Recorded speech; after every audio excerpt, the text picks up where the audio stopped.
All right, how you feeling? You feel ready? Yes. Get it on and popping.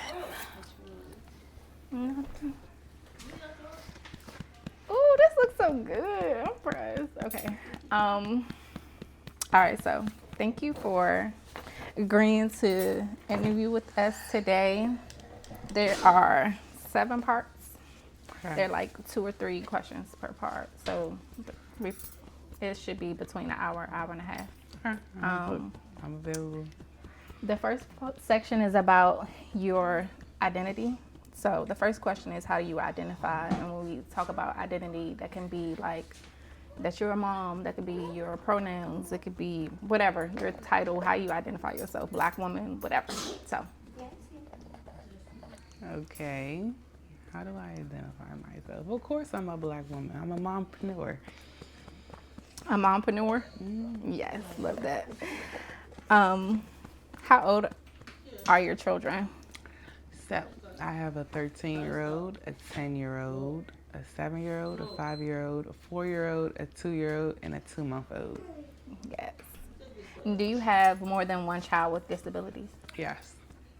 How many? 1, 2, 3. 3 as of now, maybe 4. And how many people are in your home? 8. And how old are you? 29. And what is your household income? 10. And SSI. Unfortunately, I'm unemployed. Is there a range in terms of like financial range that you can say in terms of your income with the both of them? If you want to share, you don't have to share more if you don't want to. Like yearly or a month? Either or. We can calculate.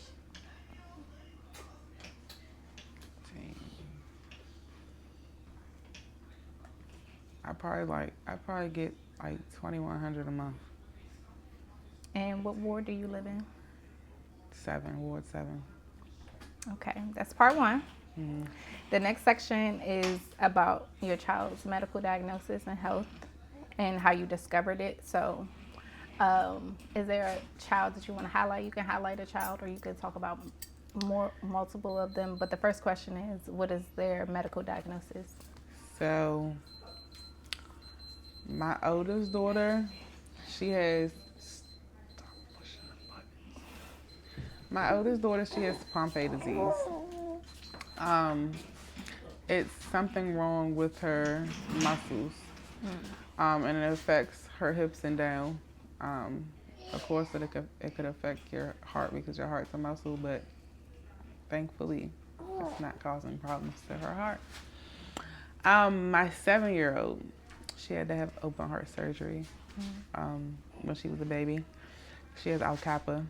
Her left coronary artery was attached to her aorta, so they had to put it back where it belongs. And now she possibly has a left ventricle hypertrophy, and she's autistic.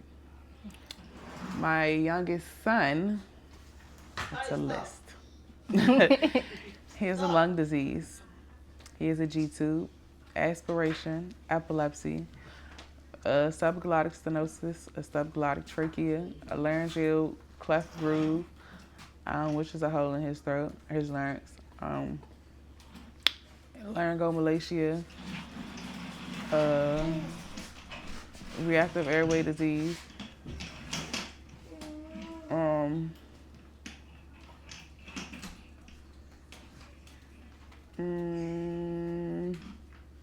think that's about it. Developmental delay. They're trying to figure out if he's autistic because he still doesn't talk how he's supposed to. Yeah. And the possible, there may be something wrong with her spine. Can you tell me a story of discovering their disabilities? So, as a mother, you have an intuition. And so I'm a go off my 7-year-old. My 7-year-old, when she was a baby. She wasn't gaining weight. She was always sick. She would sweat. Her hands and feet would be blue. So I took her to the hospital a number of 6 times. Every time I took her to the ER, they was like, oh, it's just a virus. It'll pass. I'm like, no, y'all not about to keep telling me that. Like, there's something wrong with her. Like, y'all need to do further workup because I know it's something wrong. So the 7th time I took her, they did an x-ray and seen that her heart was bigger than what it was supposed to be. They did a EEG and seen that only half of her heart was working. I'm putting this right here so we can have a double hearing. Just in case I was about to say we can move to another room. We don't have to move. Yeah, He gonna do his thing. We in his space, so we gonna accommodate okay. him. We don't need to be accommodated. Okay. Yeah, the 7th time I took her, they did an X-ray and seen her heart was bigger than it was supposed to be. They did an EEG and seen that only half of her heart was working. And that led to her being rushed to the ICU and emergency surgery the next morning. So 7 times you had to go to the ER. 7 times. And with him, they played a lot with my son. Again, with him, oh, he's just sick, he'll get better. Oh, he's gaining weight, there's nothing wrong with him. Just because a child is gaining weight doesn't mean it's nothing internal.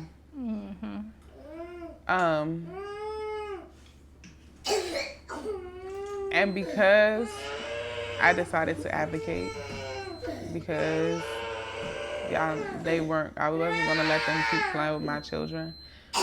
That's when they started sending him to different specialists. Then they sent him to what's it called, where all the doctors come together. Aerodigestive. They sent him to the aerodigestive clinic so all doctors can meet together. And then it was surgery after surgery after surgery. So yeah, advocacy plays a big part. You said what? Advocacy plays absolutely. plays a big part.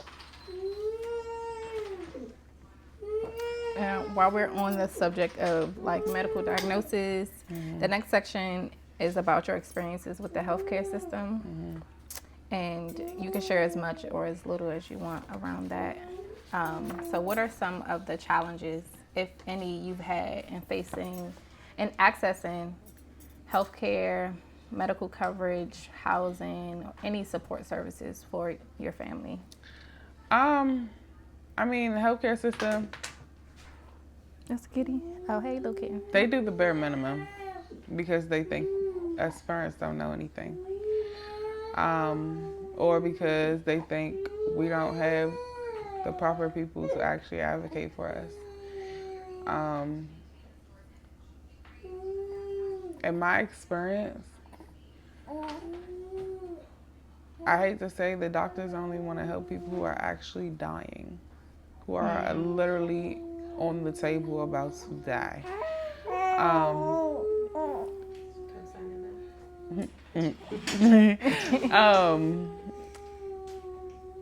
And it's actually crazy. Like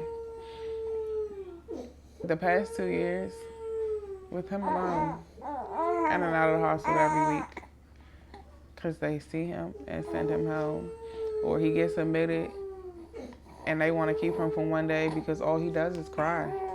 Oh, he needs to be home with his mother. Why do you think that? And his oxygen ain't where it's supposed to be. So healthcare, in my opinion, they need to do better. They actually need to give or put people in the hospital who care about advocacy.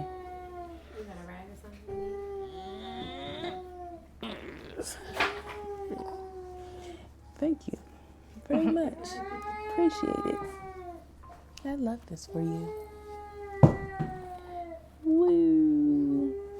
You eating good, girl. Look at her, she don't even care. Say a little too much. But yeah, who actually have a passion for advocating the right way for families of children with disabilities, because we need it. Yeah. What are some of the supports, if any, you've had in the same systems and accessing healthcare and medical coverage, housing, or support for your family? Some of the supports. First and foremost, I'm going to say Mama Toto Village. They played a major role in me and my kids' lives, and getting to where we are now.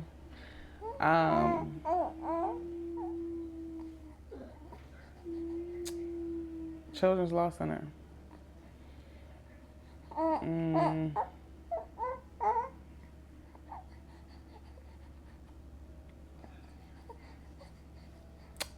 And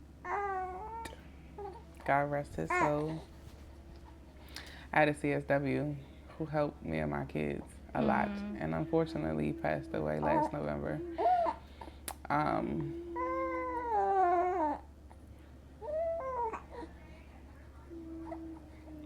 Other than that, a lot of people come and go.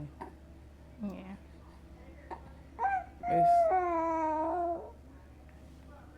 It's not no real help out here for families of children with disabilities. They see us and they go.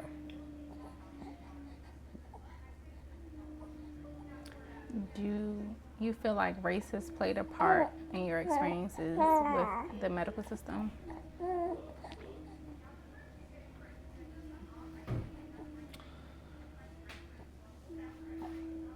I don't know.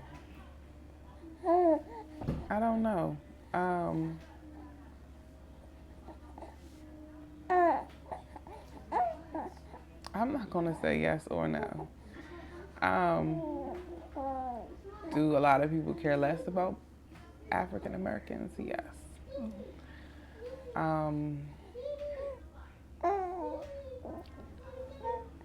Yeah, I don't know. If color played a part in it, race played a part in it, I don't know. What do you wish healthcare providers understood about your experience in life as a Black parent to disabled children? That is hard. It's exhausting. It's overwhelming. And now we actually need help and need them to listen to us and actually fight with us, not against us. Yeah.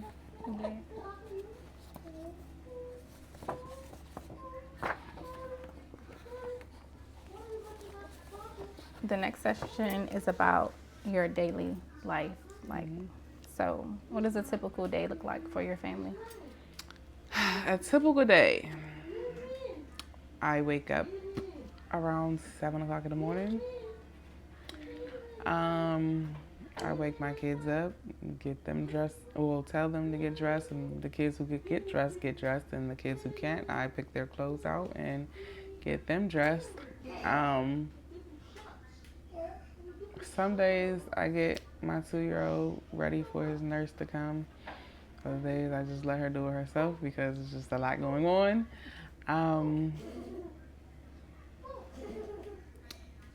I take my kids to school.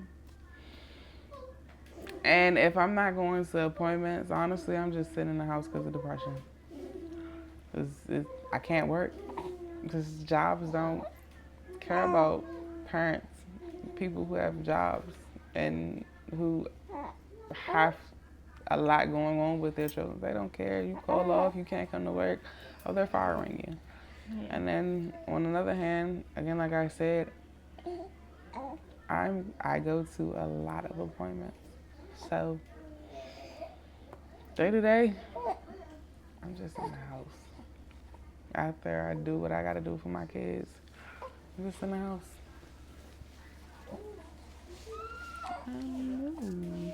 What have you learned about being a parent of children with disabilities? That you can't give up on them. I learned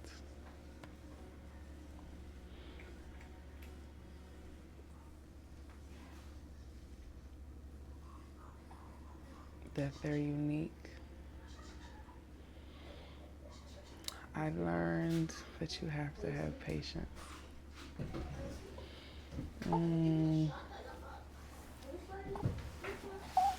What? I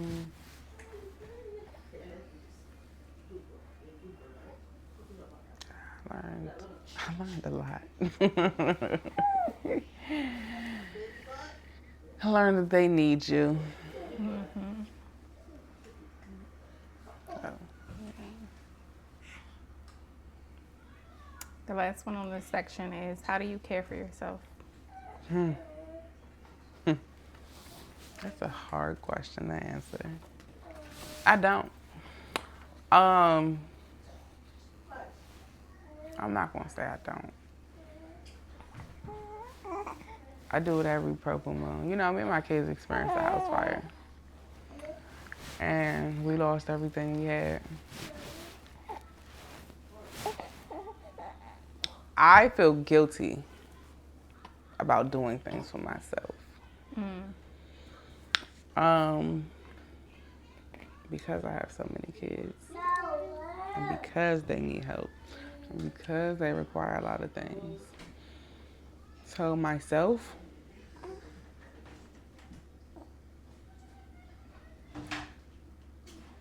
self-care comes every blue moon. I don't do self-care. I know today my hair is done. I got my lashes on. Yeah, you look good, girl. And the other day, I'm coming around with a scarf on, my hair in a ponytail. Shout out to you getting cute for us. I love it. Yes, I love being behind the camera. I don't know. This type of stuff makes me happy. Oh, my. Go away.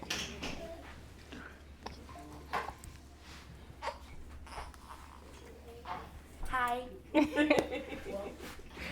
We're gonna get you in here. She wanna get in. She go ahead. We got you at the end. We got you at the end. Yeah, this type of stuff, it makes me happy. It brings me joy. So, but self-care, I don't know. I feel guilty about doing things for myself because I have so many. I'm a single mother with 7 kids. So, Yeah. The next section is about you and your child's and your children's health and healing outside of the medical system. So, like, some examples are Reiki, acupuncture, yoga, massage, herbalism, meditation, all of that kind of stuff. Do you have any experiences with healing outside of the medical system that have been helpful for your children? no.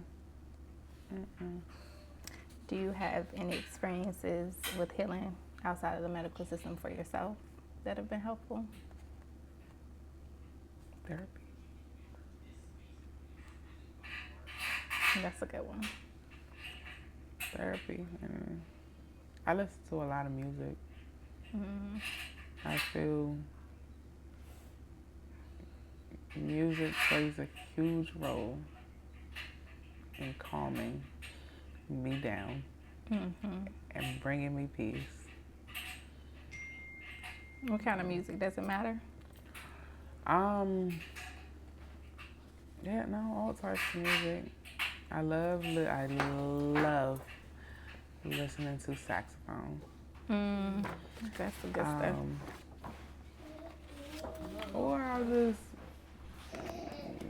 type in YouTube R&B calming music or slow jams.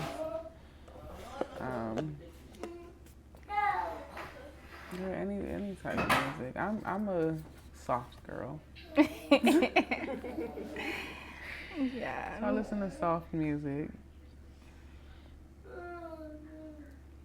Are there any forms of healing that you're interested in for yourself or your children? I'm interested in whatever will work. I'm always open to trying new things. Um, for the simple fact that we've been through so much. And I know we need it. Yeah. I thought the kitten was over there. That's a tree. It's like, what's that over there moving? The tree. We have 2 more sections. And this one is about your community. So when I say community, I'm referring to your friends, your family, neighbors, anybody that comes in contact with you on a regular basis, and your family on a regular basis. So A regular basis. Not at every blue moon, right? either or, yeah, regular. Do you have any stories of being cared for, loved, protected, supported, or empowered by your community as a caregiver? Support in the community when something goes on.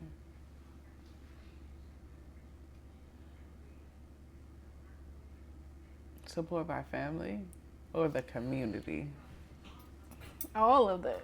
It could be a 2-part question. So you can talk about your family support. You could talk about who in your community offers the support. Share as much or as little.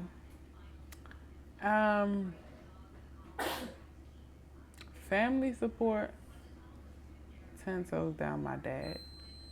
My dad has been the shield in the storm for me. Any phone call, anytime I need help, he's there. My oldest sister, she's also there. Now, I call this other female my sister because she's like a sister to me. She's more sister to me than any of my other sisters. She's there a lot. Past couple of weeks, my oldest daughter been running away from home. She's going through a lot of things. She talks about committing suicide. Anytime I call my sister, she'll pull up and help me come find her. And anytime my son in the hospital, we're on the phone. Oh, when we were in the shelter, I wasn't there, but his nurse was there. And this is the first time my son has ever had a seizure. Mm-hmm. The nursing company was like, well, the nurse can't go. So my sister pulled up and was about to get on the ambulance with him.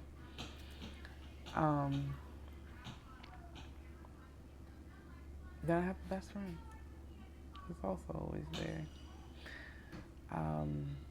In the community, again, Mama Toto Village. And I just moved around here, but I do also have a neighbor she's like the neighborhood mom. She's helped me a lot since I've been here. Other than that, like I said, people come and go. People don't stick around. And I hate that because people don't do the job because it's a passion or because they want to help or they love doing it. They do it for a check. Mm-hmm. And that's crazy. So, my community is small. Very small.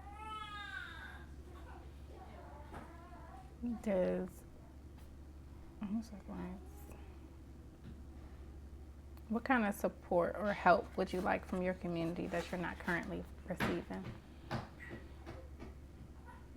don't know how to answer that. You know, a lot of people ask me, what do I need help with? I don't never know the answer because I'm so used to doing things on my own, so used to being the only provider. I don't know what I need help with, but I know I need help. And I'm strong enough to admit that I know I need help.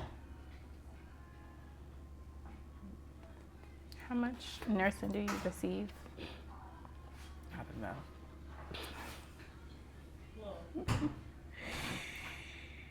Oh, Lord. So,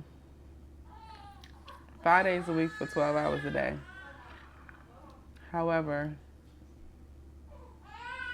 Tuesdays and Wednesdays, they were having troubles finding a nurse because the nursing system is shorted.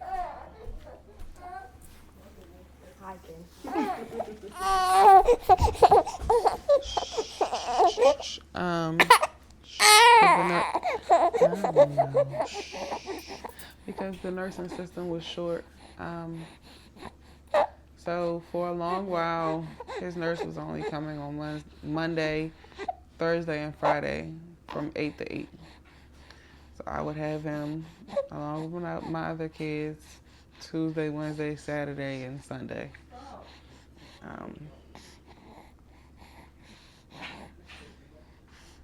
Yeah. Has there been, he's the only child that receives a nurse. Mm-hmm.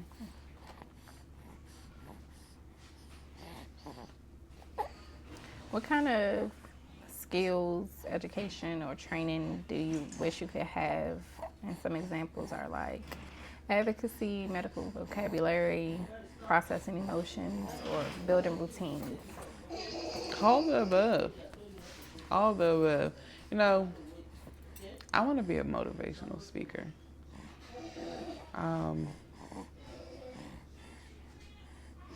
And definitely an advocate. I have a passion. This is a passion for me. Mm-hmm. I have a strong love for it.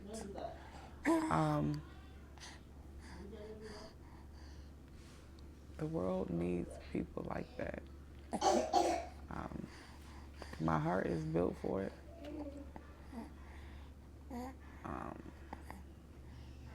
So I wish I had all the training. I wish I had, I tell myself every day, I should have been a doctor. Because the amount of medical things I know, I should have been a doctor. If not a doctor, a trauma nurse.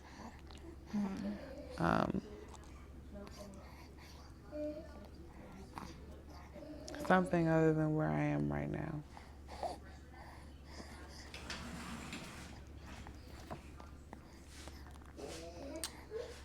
What dreams do you have for your family, for yourself, or for your family?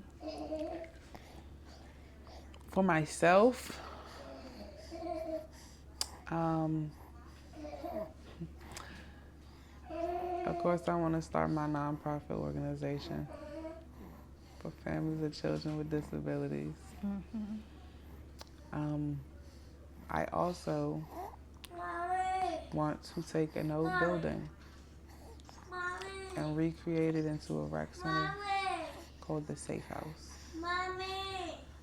So kids can get off the streets and have different resources in there. I'll bring you a cover in a second, okay? All right. And have different resources in there. Just a safe place for kids to be instead of, like I said, being on the streets, or they don't want to be in the house at the moment because there's a lot going on. Come to the Safe House. I love that. For my family, stability. And that rounds everything up. Stability. Is there You just want, what is stability for you? Like, where did you categorize stability? I mean, being stable, being able to provide. Um,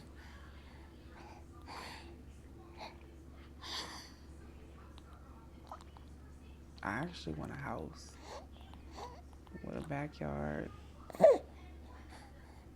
Um, I want my kids to not want for nothing. Um, I don't want to just make it, because that's where I am right now. I'm just making it, barely. um,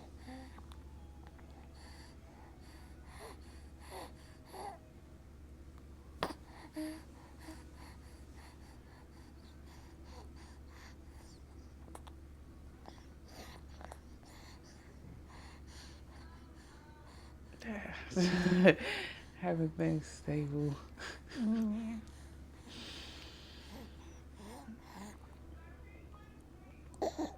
What would you tell another parent whose child was just diagnosed with a medical condition or disability? Don't give up. It's going to be hard. It will be a roller coaster. But you gotta continue to fight, not only for your own sanity, but for the strength of your kids. Don't give up.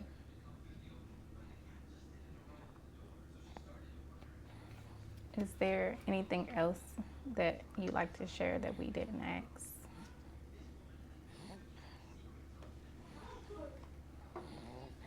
Mm,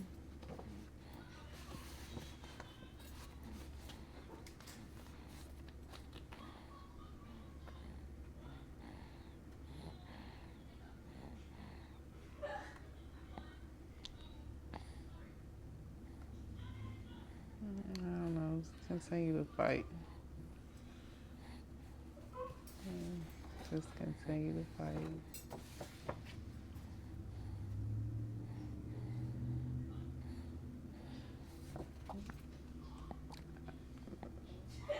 I think that's all the things. So thank you. No, thank you. I love what you guys are doing. We need some candle shots. Hold on. Am I hitting it?